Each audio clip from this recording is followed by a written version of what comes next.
En la Carta Magna se sintetiza en la Constitución. Y para hablar de manera muy general, están ahí sintetizadas, planteadas las garantías individuales, del 1 al 29 y algunas otras regadas en el texto. La libertad de organización, de manifestación, de petición, de tránsito, etc. El aporte principal de la Revolución Mexicana en la Constitución tiene que ver con algo que aparece o le da a México ese lugar especial de las constituciones en el mundo.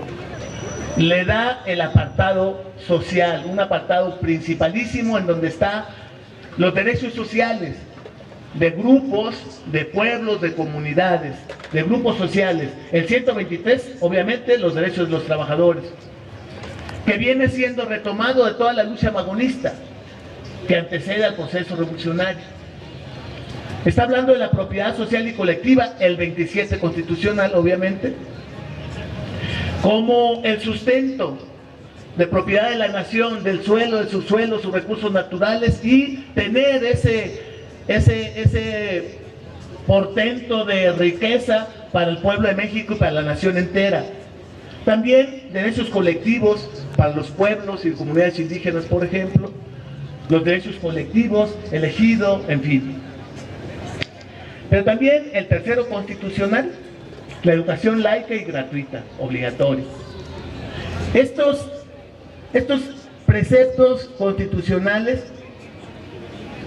desde nuestro punto de vista, tratan de instaurar lo que es el estado de bienestar, lo que algunos académicos llaman como estado de bienestar. Aquel que garantiza que incluye a todos, le cobija a todos para poder hacer una vida digna y desarrollarnos como nación, como pueblo, como país, como comunidad. Principio básico para poder desarrollar una patria, un país, una nación, con soberanía, con ciertos derechos de igualdad, fraternidad, demás, todo lo que implica. Eso se instaura en el 17 y empieza a consolidarse. Me parece que su etapa de consolidación y de una práctica más o menos importante es con el cardenismo. El cardenismo viene a sustentar y a amarrar un poco este proceso de estado de bienestar. Sin embargo, bueno, hay una etapa posterior en donde prácticamente, digo yo, inicia lo que es la ruta de destrucción del estado de bienestar. Hasta aquí, hasta el movimiento de revolución, hasta el movimiento revolucionario, hasta el cardenismo y demás, y alguna etapa de desarrollo, a lo mejor pudiéramos hablar del estado de bienestar, que garantizaba a todos, ¿verdad?, la posibilidad de tener algunas garantías mínimas para sobrevivir. Pero luego viene entonces ¿cuándo viene la ruta de destrucción? ¿Cuándo empieza a desviarse o a romperse el pacto social del 17? Esa es una pregunta obligada para empezar a ver cómo el aparato de Estado, el estado de bienestar, empieza a desviarse, empieza a descomponerse.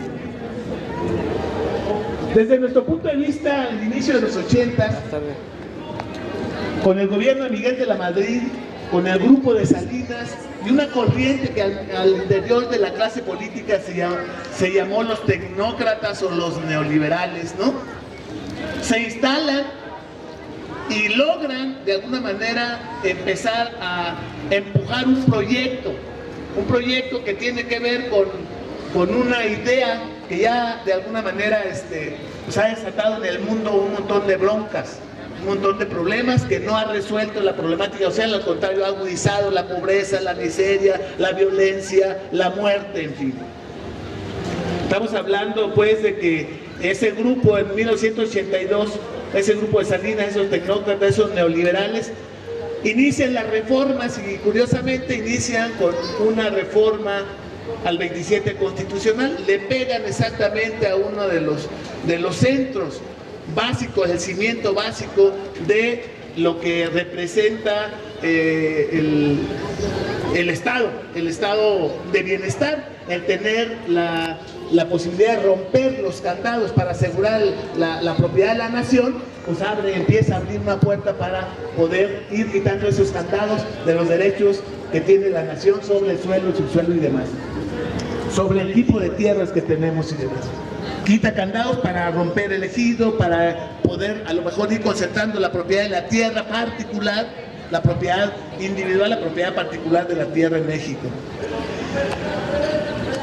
¿Cómo está? En este proceso del grupo de Salinas, Sí, ahí andamos. me parece que hay por lo menos, bueno, hay más de 200, hablan algunos de más de 200 modificaciones en la Constitución, más de cientos de empresas de Estado privatizadas, cientos de proyectos de muerte por todo el territorio nacional. Estamos hablando de minas, presas, parques eólicos, carreteras, etcétera. Todas estas, o casi todas, son concesiones a empresas transnacionales. También están la propiedad, empiezan a tomar la propiedad extranjeros de playas, fronteras, etcétera.